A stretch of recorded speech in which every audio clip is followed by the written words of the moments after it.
রমাদান মাস, যে মাসটা আরবি 12টা মাস আছে, এই আরবি 12টা মাসের মধ্যে রমজান মাসের এত গুরুত্ব কেন? রমজান তো অন্য অন্য মাসের মধ্যে একটা মাস, একটা নাম। এই 12টা মাসের মধ্যে একটা মাস, যে মাসে একটা নফল ইবাদত করলে ফরজ ইবাদতের সমান, একটা ফরজ ইবাদত করলে সেটা 70 গুণ থেকে 700 গুণ পর্যন্ত হয়, একটা ভালো কাজ করলে 70 থেকে 700 গুণ পর্যন্ত হয়। তাহলে এটা এমন কি মাস, এই মাসের বিশেষত্বটা কি, সেটা আল্লাহ তাআলা কোরআনে বলছে, শাহরুর রমাদানাল্লাযী উনজিলা ফীহিল কোরআন। This month the Quran was revealed by Almighty towards রাসূল করিম সাল্লাল্লাহু আলাইহি ওয়াসাল্লাম। এটা মাস যে মাসে কোরআন অবতীর্ণ হয়েছে। দেখেন এত পয়গম্বর আছে, বলা হয় যে 1,47,000, অনেকে অনেকভাবে বলে, ব্যাখ্যা বলে, কে বলে 2,20,000 পয়গম্বর আছে। আমাদের রাসূল করিম সাল্লাল্লাহু আলাইহি সাল্লাম কেন লাস্ট এন্ড গ্রেটেস্ট হয়েছে? এত উম্মত আছে, এত উম্মত আছে, তার মধ্যে আমাদেরকে কেন বলা আছে কুনতুম খায়রা উম্মাত? আমাদেরকে বলছে you are the noblest nation, you are the best nation. আমাদেরকে কেন বলা হয়েছে তুমি হচ্ছে সর্বোত্তম জাতি? তার সবচেয়ে বড় মূল কারণ হচ্ছে কোরআন আমাদের উপর অবতীর্ণ হয়েছে। অনলি ওয়ান রিজন, দ্য কোরআন আমাদের উপর অবতীর্ণ হয়েছে। একটি কোরআন একটা মাসকে যখন স্পর্শ করেছে, সাথে সাথে মাসের গুরুত্ব বেড়ে গিয়েছে। একটা কোরআন একটা মানুষকে স্পর্শ করেছে, তার গুরুত্ব বেড়ে গিয়েছে। এই যে কাঠ, আমরা অনেকে কাঠে পাদানি বানাই, পা রাখি, সে কাঠটা দিয়ে যদি একটা রেহাল বানানো হয়, এই রেহালটা তো নিচে পড়ে, আমরা কি নিচে পড়লে আমরা কি ফাদা নিচে ব্যবহার করব? কি করব? চুমু খাবো। কেন? অনলি টাচ অফ হলি কোরআন। তার মানে কোরআন স্পর্শ করার কারণে যদি একটা কাপড়ের গুরুত্ব বেড়ে যায়, কোরআন স্পর্শ করার কারণে যদি একটা কাঠের গুরুত্ব বেড়ে যায়, কোরআন স্পর্শ করার কারণে যদি একটা মাসের গুরুত্ব বেড়ে যায়, কোরআন স্পর্শ করার কারণে যদি একটা মানুষের গুরুত্ব বেড়ে যায়, সে কোরআন যদি আমরা ধারণ করে লালন করি, তাহলে আমাদের সম্মান সারা বিশ্বের সেরা সম্মানে পরিণত হবে। এখন কথা হচ্ছে, আমরা সম্মানিত না কেন? আমরা সম্মানিত না কেন? কারণ আমরা ওন করতে পারি না। আমরা মনে করি আমাদের সন্তানদের মধ্যে যে সন্তানটা সবচেয়ে একটু বোকাশোকা, তাকে আমি মাদ্রাসা পড়াই, তাকে বলি তুমি কোরআনে হাফেজ হও। আর যে ছেলেটা আমার চালাক চতুর, তাকে আমি ইংলিশ মিডিয়ামে পড়াচ্ছি। কারণ আমি মনে করছি, আমার ছেলেও মনে করছে যে সে পরিচয় দিতে চায় না, সে বলে না যে আমি মাদ্রাসার হুজুর, বলে না। সে মনে করে হুজুর শব্দটা খুবই ছোট একটা শব্দ। হয়তো হু ওয়াজ দ্য হুজুর, হু ওয়াজ দ্য ফার্স্ট হুজুর in the history of the world? পৃথিবীর ইতিহাসে প্রথম হুজুর কে ছিলেন? কে ছিলেন? হযরত মুহাম্মদ মুস্তাফা সাল্লাল্লাহু আলাইহি সাল্লাম, যিনি এই মানব জাতির ইতিহাসে সেরা মানব বলা হয়। এটাকে আমরা বলেছি? আমরা বলেছি এটা? মাইকেল এইচ হার্ট, আমেরিকান একজন দার্শনিক, তিনি একটা বই লিখেছেন 100 influential person history of the world. পৃথিবীর ইতিহাসে 100 জন যারা মানব সভ্যতার ইতিহাসে অবদান রেখেছেন, সে অবদানের ক্যাটাগরিজ, যার যত বেশি অবদান তিনি তাকে প্রথমে রেখেছেন। সেই হিসেবে একজন খ্রিস্টান, তিনি আমাদের নবী হযরত মুহাম্মদ মুস্তাফা সাল্লাল্লাহু আলাইহি সাল্লামকে প্রথমে রেখেছেন। আর দ্বিতীয় রেখেছেন কাকে? নিউটন। নিউটনের আপনি যদি কথা চিন্তা করেন, তার 1000 বা 2000 পাবেন, বাণী পাবেন। কিন্তু প্রফেট মুহাম্মদ মুস্তাফা সাল্লাল্লাহু আলাইহি সাল্লাম, ইমাম বুখারী 6 লক্ষ হাদিস বর্ণনা করেছে। এমন ব্যক্তি পৃথিবীর ইতিহাসে কোনো ব্যক্তি নাই, যেই ব্যক্তির একবারে ছোটবেলা থেকে মৃত্যু পর্যন্ত প্রত্যেকটা জিনিস এক একটা হাদিসে পরিণত, প্রত্যেকটা জিনিস এক একটা অনুকরণীয় আদর্শে পরিণত হয়েছে। পৃথিবীতে এমন কোনো মানব আপনি পাবেন না। মাইকেল এইচ হার্ট কি বলেছেন জানেন? রাসূল was the only one person, prophet Muhammad was the only one person, he is successful in religious life as well as the secular life. তিনি বলছেন প্রফেট মুহাম্মদ একমাত্র ব্যক্তি যিনি সেকুলার লাইফে যেভাবে সফল, ধর্মীয় জীবনেও সেভাবে সফল। আমরা অনেক দার্শনিকের কথা বলি, যেমন বার্নার্ড রাসেল আজীবন বলেছেন যে তোমরা বিয়ে শাদী করো না, বিয়ে শাদী করলে তোমরা বড় হইতে পারবে না। তো বার্নার্ড রাসেল বিয়ে করছে 3টা। তো তারা জিজ্ঞেস করলো যে আপনি তো সবসময় বিয়ের বিরুদ্ধে কথা বলছেন, কিন্তু বিয়ে আপনি 3টা করলেন কেন? তিনি বলেছেন আমি যেটা বলেছি সেটা হচ্ছে আমার দর্শন, আর আমি যেটা করেছি সেটা আমার জীবন। তার মানে তাদের জীবন, তাদের দর্শন এক ছিল না কখনো। একমাত্র ব্যক্তি যার জীবন, দর্শন, প্রত্যেকটা জিনিস সমান সমান, তিনি হযরত মুহাম্মদ মুস্তাফা সাল্লাল্লাহু আলাইহি ওয়াসাল্লাম। সে নবী ছিলেন হুজুর, আর আমরা নিজেরা হুজুর বলতে লজ্জা পাই। আমরা নিজেরা কি বলি? হুজুর বলতে লজ্জা পাই। আল্লাহর রাসূল বলেছেন, খায়রুকুম মান তাআল্লামাল কুরআন ওয়া আল্লামাহু। আল্লাহ রাসূল বলেছেন, who is the best, who the teach the Quran and who learn the Quran. তোমাদের মধ্যে সেরা হচ্ছে সে যে নিজে কোরআন শিক্ষা করে এবং অন্যকে শিক্ষা দেয়। আল্লাহ রাসূল বলেছে, আহলুল কোরআন ওয়া আহলুল্লাহ, যারা কোরআনের আহল তারা আল্লাহর পরিবারের সদস্য। সুবহানাল্লাহ বলবেন না? সুবহানাল্লাহ আলহামদুলিল্লাহ বলার সবসময় চেষ্টা করবেন। একটা হাদিস পড়ে আমি ওদিন অবাক হলাম। হাদিসে বলেছে, সুবহানাল্লাহ আলহামদুলিল্লাহ তামলাউ ওয়া তামলানে ফিল মিজান। বলো, কেউ যদি একবার সুবহানাল্লাহ পড়ে, একবার আলহামদুলিল্লাহ পড়ে, আসমান এবং জমিনে যতটুকু ফাঁকা আছে ততটুকু সব তার আমলনামা দেওয়া হয়। তার মানে আল্লাহর পরিবারের সদস্য হচ্ছে যারা কোরআন পড়ে। আমরা একটা মন্দির পরিবারের সদস্য, একটা এমপির পরিবারের সদস্য হলে কি ভাবসাবটা দেখাই না? কি ভাবসাব? এমপির পরিবারের সদস্য, আর উনি চেয়ারম্যানের পরিবারের সদস্য। আর আল্লাহ বলছে, আমার পরিবারের সদস্য যারা তোমরা কোরআন পড়বে। আর সেই পরিবারের সদস্যরা আমরা নিজেরা লজ্জা পাই হুজুর বলতে। আমার সন্তানটাকে মাদ্রাসা পড়াই, এটা আমি আমার প্রতিবেশীকে বলতে চাই না। যে প্রতিষ্ঠানটার নামের সাথে স্কুল শব্দ আছে, ইসলামিক স্কুল, সেখানে পড়াই, মাদ্রাসা বললে আমরা পড়াই না। আচ্ছা, মাদ্রাসা শিক্ষা কি? মাদ্রাসা শিক্ষা কি? মিম দাল র সিন। মিম মানে মক্কা এন্ড মদিনা, দাল মানে দার্স, রা মানে রহমত, আর সিন মানে সাকিনা। যে নলেজের মধ্যে রহমত সকিনা আছে, যে নলেজ মক্কা এবং মদিনার নলেজ, সেটা হচ্ছে মাদ্রাসা। আর আমরা সেটা লজ্জা পাই, আমরা সেটা লজ্জা পাই। এজন্য প্রথম কথা হচ্ছে, আপনাকে যদি নিজেকে বড় মনে করতে হয়, প্রথমে নিজের মধ্যে ভাব নিয়ে আসতে হবে, আমি বড়। পৃথিবীতে এমন কোন কিতাব নেই এত কারনুন শব্দ থেকে আসে অধিক পঠিত কোরআন। এখনো পর্যন্ত একটা তাত্ত্বিকভাবে, বৈজ্ঞানিকভাবে একটা থিওরিও কোরআনের এটা সাংঘর্ষিক বের করতে পারে নাই। হয়তো সাময়িক আমাদের কাছে মনে হয়েছে এটা ভুল, সাময়িক আমাদের কাছে ভুল মনে হয়েছে। একসময় শরীয়তে বলা হয়েছে যে চাক্ষুষ সাক্ষী হচ্ছে সবচেয়ে বড় সাক্ষী, বলেছে না? তখন আমাদের যারা এভিডেন্স, যারা আইন প্রণেতা আছে, তারা বলছে, কে বলছে চাক্ষুষ সাক্ষী সবচেয়ে বড় সাক্ষী? ভিডিওগ্রাফি, যদি ভিডিও দেখা যায় এটা হচ্ছে সবচেয়ে বড় সাক্ষী, কারণ ভিডিওতে দেখা যাচ্ছে চোর চুরি করছে, আর আরেকজন বলছে অমুক চুরি করছে। কোনটা উত্তম? যেটা ভিডিওতে দেখা যায় ওইটা। তখন আমাদের কাছে কোরআনের এই বিধানটাকে আমাদের কাছে কেন যেন ব্যাখ্যাপ্পা মনে হচ্ছে। কথা তো সত্য, ভিডিও হলে না সবচেয়ে বড় সাক্ষী। কিন্তু এআই আসার পরে প্রমাণিত হয়েছে, ভিডিও দেখা গেলে এই ভিডিও আর সাক্ষী হয় না, এই ভিডিও এআই দিয়ে বানানো যায়। এখন এআই আসার পরে সবাই স্বীকার করে নিয়েছে, চাক্ষুষ সাক্ষীর উপরে বড় কোনো সাক্ষী হতে পারে না। তার মানে কোরআনের বিধানগুলো আমাদের কাছে সাময়িক কি মনে হবে একটু বেখাপ্পা।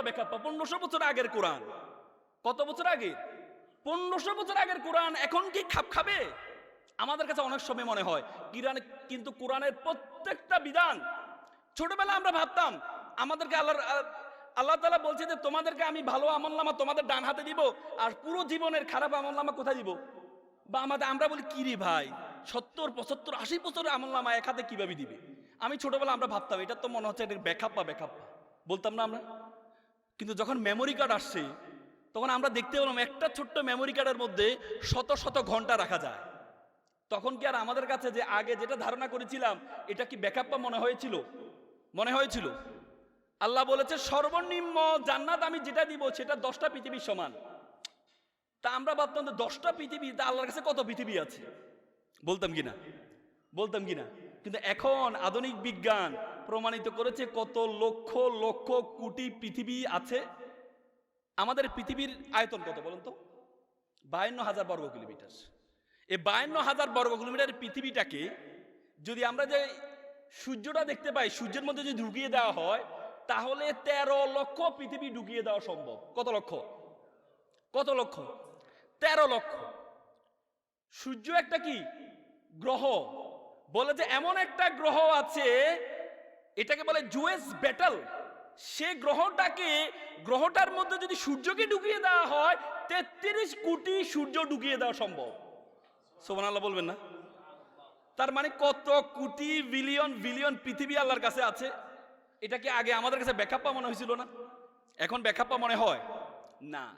তো সুতরাং যে কোরআন আমরা ধারণ করছি, ফ্রান্সের একজন চিকিৎসক ছিলেন ডক্টর মরিস বুকাইলি, নাম শুনেছেন মনে হয়। মরিস বুকাইলি উনি মমি বিশেষজ্ঞ ছিলেন।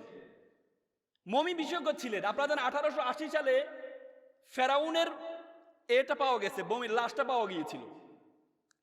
পরবর্তীতে এটাকে নিয়ে মিশরের এতে রাখা হয়, জাদুঘরে রাখা হয়। পরবর্তী ফ্রান্স এটাকে অনুরোধ করে তারা একটু গবেষণা করবে এই লাশটা দেওয়ার জন্য। পরে ফ্রান্সকে দেওয়া হয়, মরিস বুকাইলিকে প্রদান করে সেটাকে গবেষণা করতে বলা হয়। মরিস বুকাইলি প্রত্যেকটা কিতাব পড়লেন, দেখেছেন তাওরাত বলেন, বাইবেল বলেন, জাবুর বলেন, ইঞ্জিল বলেন, প্রত্যেকটাতে ফেরাউন যে মারা গিয়েছে এবং কি ডুবে মারা গিয়েছে এটা বলা হয়েছে। কিন্তু ফেরাউনের লাশকে যে অক্ষত রাখা হবে মানুষের জন্য দৃষ্টান্ত, এটা শুধুমাত্র কোরআনে বলা আছে। পরবর্তী উনি দেখেন তার শরীরের মধ্যে লবণ পাওয়া গিয়েছে বেশি, তাহলে বুঝতে পেরেছেন সাগরে ডুবেছেন। আমি নীলনদ দেখার সুযোগ হয়েছে, আমি উগান্ডা গিয়েছিলাম কিছুদিন আগে, নীলনদ যেখানে উৎপত্তি স্থল নীলনদের, এবং দেখেছে তার শরীরের মধ্যে অনেকগুলো দাগ, যে দাগগুলো হচ্ছে ঢেউয়ের কারণে হয়। নীলনদের স্রোত বেশি, ঢেউয়ের কারণে তার শরীরের মধ্যে দাগ হয়েছে এবং তাকে অক্ষত রাখা অবস্থায় পাওয়া গিয়েছে। এটা কোথায়? 1500 বছর আগের কোরআন কিভাবে জানতো ফেরাউনের লাশ যে পাওয়া যাবে, তার যে অক্ষত রাখা হবে কিভাবে জানতো? তার মানে it's a miracle, it's the miracle, it's the miracle of the world. কোরআনের মতো মিরাকেল কোনো গ্রন্থ হতে পারে না। এখনো পর্যন্ত কোরআনের প্রত্যেকটা বিষয় প্রমাণিত হয়েছে। আলিফ লাম মিম, কোরআনের প্রথম আয়াত আমরা সবাই পড়ি না? পড়ি তো। অর্থ কি? আল্লাহ এবং তার রাসূল ভালো জানেন। আচ্ছা, আমাকে একটা এক্সাম্পল দিতে পারবেন, একটা হাদিস দেখাতে পারবেন? আল্লাহ এবং তার রাসূলকে তো আমরা বিশ্বাস করি, কিন্তু কাফেররা তো বিশ্বাস করতো না। কোরআন যখন আসছে কাফেররা ছিল কিনা? কাফেররা কখনো প্রশ্ন করে যে মুহাম্মদ তুমি কি শব্দ ব্যবহার করছো যে শব্দের কোনো অর্থ নাই, এমন কি শব্দ ব্যবহার করো? কোনো হাদিস আছে? আছে? নাই, কোনো হাদিস নাই। তার মানে কি? তার মানে কি তারা আল্লাহ এবং তার রাসূলকে মেনে নিয়েছিল? না। আলিফ লাম মিম তখনকার যুগটা ছিল সাহিত্যের যুগ। সাহিত্যের শ্রেষ্ঠ সাহিত্য ছিল কোরআন। যে সাহিত্যের মধ্যে শুরুতে এমন কিছু শব্দ ব্যবহার করা হয় যে শব্দের মাধ্যমে যিনি সাহিত্যটা তৈরি করেছেন তার মহত্ব, তার বরত্ব প্রমাণ করার জন্য কিছু শব্দ ব্যবহার করা হতো। যেমন আমাদের সনেট, 14 লাইনের সনেট, এই সনেট মাইকেল মধুসূদন দত্ত। সবাই কিন্তু পারে না সনেট তৈরি করতে। যে যিনি সনেট তৈরি করতে পারেন তাকে আমরা শ্রেষ্ঠ কবি বলতাম, যেমন মাইকেল মধুসূদন দত্তকে বলতাম। তেমনি তখনকার কাফেররা অবাক হয়ে গিয়েছেন যে যে শব্দগুলো আমির ও শুআরা, যারা কবিদের সম্রাট, তারা এই শব্দগুলো ব্যবহার করে। মুহাম্মদ পড়াশোনা জানে না, মুহাম্মদ কিভাবে এই শব্দগুলো ব্যবহার করলো? তাদের মাথা নষ্ট হয়ে গিয়েছে, কারণ এই শব্দগুলো দ্বারা যিনি সৃষ্টিকর্তা আল্লাহর বরত্ব মহত্বকে প্রমাণ করা হয়েছে সেখানে। এজন্য কোনো প্রশ্ন করা হয় নাই। এখান থেকে শিক্ষা কি? এখানকার শিক্ষা হচ্ছে আমাদেরকে according to demand of situation, অবস্থার চাহিদার আলোকে আমাদেরকে যোগ্য হতে হবে। তখন ছিল সাহিত্যের যুগ, আল্লাহ কোরআনকে শ্রেষ্ঠ সাহিত্যিক হিসাবে পাঠিয়েছেন। ঈসা আলাইহিস সালামের যুগ ছিল চিকিৎসার যুগ, ঈসা আলাইহিস সালামকে চিকিৎসাবিদ্যা শিক্ষা দিয়ে পাঠিয়েছেন। মুসা আলাইহিস সালামের যুগ ছিল জাদুঘরের যুগ, মুসা আলাইহিস সালামকে জাদুবিদ্যা শিক্ষা দিয়ে পাঠিয়েছেন আল্লাহ তাআলা। তার মানে এখন যারা মুসলমান আছেন, আজকে মুসলমানদের অধঃপতন কারণ হচ্ছে আমরা অবস্থার চাহিদার আলোকে যোগ্যতা অর্জন করতে পারছি না। সুতরাং আমাদেরকে এখান থেকে শিক্ষা হচ্ছে, আমরা যারা মুসলমান দাবি করি, মনে রাখবেন কোরআন শুধু তেলাওয়াতের নাম নয়। আমাদের একটু আগে একটু আলোচক চমৎকার, আমার খুব ভালো লেগেছে। কোরআন শুধু তেলাওয়াতের নাম নয়। আচ্ছা আমাকে বলুন তো, আমরা কি চোখ দিয়ে দেখি নাকি আলো দিয়ে দেখি? বলুন তো, আমরা কি চোখ দিয়ে দেখি নাকি আলো দিয়ে দেখি? আলো দিয়ে দেখি। আলো দিয়ে দেখি, আলো আছে কিন্তু চোখ নাই, দেখি? এবার বলুন চোখ দিয়ে দেখি। তো চোখ যদি দেখি, চোখ আছে আলো নাই, দেখি? তার মানে কি দুইটার সমন্বয় আমরা দেখি, কম্বিনেশন অফ বোথ। আলো এবং কি চোখ, দুইটার সমন্বয়। তেমনি কোরআন শব্দ এবং অর্থ দুইটার নাম। কোরআন শুধুমাত্র তেলাওয়াতের নাম নয়। কোরআন শুধু আপনাকে তেলাওয়াত করার জন্য পাঠান নাই, কোরআনকে পাঠানো হয়েছে অ্যাজ এ কনস্টিটিউশন। কোরআন এমন একটা কিতাব যার মধ্যে জুতায় সেলাই থেকে রাষ্ট্র পরিচালনা পর্যন্ত প্রত্যেকটা জিনিস আছে, সেটা হচ্ছে হোলি কোরআন। আর আপনি কোরআনটা কি তেলাওয়াত করেন? ধরুন আপনার একটা কাজের লোক আছে, কাজের লোক একটা লিস্ট দিলেন, যাও বাবা লিস্টটা 1 কেজি আলু, 2 কেজি চিনি, 3 কেজি মশলা নিয়ে আসবা। সে নিল, নিয়ে কি করলো, পড়লো আর মুখস্থ করলো। একটু পরে আপনি তারা বললেন বাবা নিয়ে আসছো, স্যার আমি তো মুখস্থ করে ফেলেছি। আপনি খুশি হবেন? আপনি কি বলবেন, বেটা তোকে আমি মুখস্থ করতে বলছি, তোকে আমি বলছি ঠিক আছে তুই পড়, বুঝ, মুখস্থ করলে কর, কিন্তু তারপর কি করতে হবে, কার্যকর নিয়ে আসতে হবে। আর তুই না নিয়ে এসে শুধু মুখস্থ করছো, তোর তো আমি এই জন্য পাঠাইনি। আপনি চাকরি রাখবেন তো। সুতরাং কোরআনটা হচ্ছে এমন, কোরআন হচ্ছে গাইডলাইন। আপনাকে প্রথমে পড়তে হবে, বুঝতে হবে, তারপরে কার্যকর করতে হবে, কার্যকর করতে হবে। সুতরাং কোরআনের শিক্ষা যদি আমাদের মধ্যে না থাকে, কোরআনের শিক্ষা যদি আমাদের মধ্যে না থাকে, কার্যকরী শিক্ষা বলা হয়ে থাকে। একটা ধরেন কেউ জীবনে ডাব খায়নি, আপনি তাকে বলেছেন এই ডাব খাবে, বলছে ডাব কেমন করে, ডাবকে চমৎকার, খাইলে তোমার পুরো প্রশান্তি লাভ করবে। সে হঠাৎ করে একটা ডাব পেল, ডাব পাওয়ার পর সে ডাবটা কামড়ানো শুরু করলো। কি রে ভাই, ডাব বললা যে কি প্রশান্তি, না আমার দাঁতটা সব ভেঙে যাচ্ছে, প্রশান্তি কই? তার কারণ মজা পাচ্ছে না কেন? কারণ সে তো ডাবের চামড়া খাওয়া শুরু করছে। ডাব তো চামড়ার নাম নয়, ডাব হচ্ছে ভিতরে যে পানিটা আছে সেই পানিটার নাম। কোরআন, আপনি বলছেন কোরআন অসাধারণ, কোরআন পরে কাফেররা কোরআন শুনতো আর কান্না করতো, ইমান গ্রহণ করতো, ইসলাম গ্রহণ করতো। আর সেই কোরআন আমরা এখন মজা পাই না। কারণ কি, আমরা ডাব খাওয়ার ডাবের যে ছোলাটা আছে সেটা খাওয়া শুরু করছি, ভিতর অংশটা খাচ্ছি, এই জন্য মজা পাই না। বিশ্বাস করেন, বিলিভ অর নট, কোরআনের প্রত্যেকটা আয়াত নিয়ে পড়েন, প্রত্যেকটা আয়াত নিয়ে পড়েন, মাথা নষ্ট হয়ে যাবে। প্রত্যেকটা একটা মিরাকল। প্রথম সূরা দিয়েছেন বাকারা, শেষ সূরা দিয়েছেন নাস। তুমি গরু কোরআন ছাড়া, তুমি পুরো কোরআন পড়বা, তুমি মানুষে পরিণত হবা। প্রত্যেকটা জিনিস মিরাকল, প্রত্যেকটা জিনিস। শুধু চিন্তা করেন, আল্লাহ তাআলা বলেছে উখরিজাতিল নাস, আমাদেরকে বলেছে তোমাদেরকে আমি পাঠিয়েছি মানুষের কল্যাণ করার জন্য। আপনি আমিত্ব দিয়ে পৃথিবী হবে না, অন্যের জন্য কাজ করতে হবে। আপনাকে আমাকে আল্লাহ তাআলা পাঠিয়েছে উখরিজাতিল নাস, মানুষের কল্যাণ করার জন্য, অন্যের কল্যাণ করার জন্য। তো সুতরাং ওনারা যে কল্যাণ করছে, এবং আমার কাছে সবচেয়ে ভালো লেগেছে ওনার মক্তব হচ্ছে আমাদের একসময় একটা ঐতিহ্য ছিল। বাংলাদেশের মক্তব হচ্ছে কি একটা ঐতিহ্য ছিল, কিন্তু বিভিন্ন আগ্রাসনের কারণে মক্তবকে উঠিয়ে দেওয়া হয়েছে। আগে আমরা ছোটবেলায় সালাম, এখন বলে যে মুরব্বীরা বাচ্চারা সালাম দেয় না, সালাম দিবে কেমনে? আমরা মক্তবে শিখছি, ছোটবেলা আমরা মক্তবে বড় করে সালাম দিতাম আসসালামু আলাইকুম করে, বড়দেরকে সালাম দিতাম, আমাদেরকে মক্তবে শিখাইতো। আর এখন মুক্ত ব্যবস্থা নাই, এই জন্য ছোটরা বড়দেরকে সালাম দেয় না। আজকে আমাদের স্কুলগুলা, আমরা সকালবেলা যেতাম, স্কুলে যেতাম 9টা-10টা বাজে, আর এখন স্কুলগুলো শুরু হয় মুক্তবের টাইমে। এটা একটা ষড়যন্ত্র, এটা একটা ষড়যন্ত্র। ব্রাকের প্রায় 30,000 স্কুল আছে, সব সকালে শুরু করে তারা। তারা চায় যে শুরুতে যে নলেজটা আছে, কোরআনিক নলেজটা যেন মানুষ না গ্রহণ করে। তারা এটা চায়, সবাই এটা চাচ্ছে। আপনি জানেন, আপনি আয়ারল্যান্ডে যান, পৃথিবীর সবচেয়ে শান্তি প্রাথমিক শিক্ষা ব্যবস্থা। এই শিক্ষা ব্যবস্থায়, প্রাথমিক শিক্ষা ব্যবস্থাটাকে পরিচালনা করে ক্যাথলিক চার্চরা, চার্চ থেকে পরিচালনা করা হয়। এবং তাদের যে প্রাথমিক শিক্ষক নিয়োগের পরীক্ষায় একটা certificate, CRS, certificate of religious studies, মানে প্রাথমিক শিক্ষক নিয়োগ হইতে হলে তাকে যদি ধর্মীয় জ্ঞান না থাকে, সার্টিফিকেট না থাকে, তাহলে শিক্ষক হিসেবে নিয়োগ দেয় না। তার মানে তারা মনে করে শুরুতে যদি ধর্মীয় জ্ঞান না দেওয়া হয়, আপনি একটা গাছ বাঁকা লাগাইলেন, বড় হওয়ার পর দেখলেন এটা ঘরের ভিতরে ঢুকে যাচ্ছে, আপনি চাইলে সোজা করতে পারবেন? কেন? কারণ আপনি তো শুরুতে তাকে বাঁকা লাগাইছেন। আজকে আমরা বলি বাচ্চারা আমাদেরকে সালাম দেয় না, বাচ্চারা এখন বেয়াদব হয়ে গেছে। কেন বেয়াদব হয়েছে? কারণ তাদেরকে আমরা ধর্মীয় জ্ঞান দিচ্ছি না, শুরুতে বাঁকা লাগাচ্ছি, এরপরে বড় হওয়ার পর সোজা করার চেষ্টা করছি, এই তো সোজা হবে না। এই জন্য মক্তবগুলাকে আবার চালু করতে হবে। আমাদের বাংলাদেশের 90,000 কি আছে, গ্রাম আছে। বলা হয় তাকে 90,000 গ্রামে 3 লক্ষ মসজিদ আছে। তার মানে প্রত্যেকটা গ্রামে 4টা করে মসজিদ আছে। প্রত্যেকটা মসজিদ যদি মক্তব চালু হয়, তাহলে এমন কোন ছাত্র কোরআনের নলেজের বাহিরে যাবে না। কিন্তু মক্তবগুলাকে আমরা অবহেলিত রাখি, মক্তবগুলাকে আমরা বারান্দা পড়াই, এসি ভিতরে বারান্দায় মক্তব পড়াই। মক্তবগুলো একটা ভয়ঙ্কর রূপ দিয়েছি। ফোলাপানি একটা আকর্ষণ কি, দেখতে সুন্দর এমন জায়গা, মানে আপনি মক্তবে বারান্দা পড়ান, ফোলাপানি ওখানে যেতে চায় না। কারণ স্কুলগুলোতে এখন খেলনা দিয়ে খেলানো হয়, খেলনার সকল সরঞ্জাম থাকে, স্কুলে যেতে চায়, মক্তবে যেতে চায় না।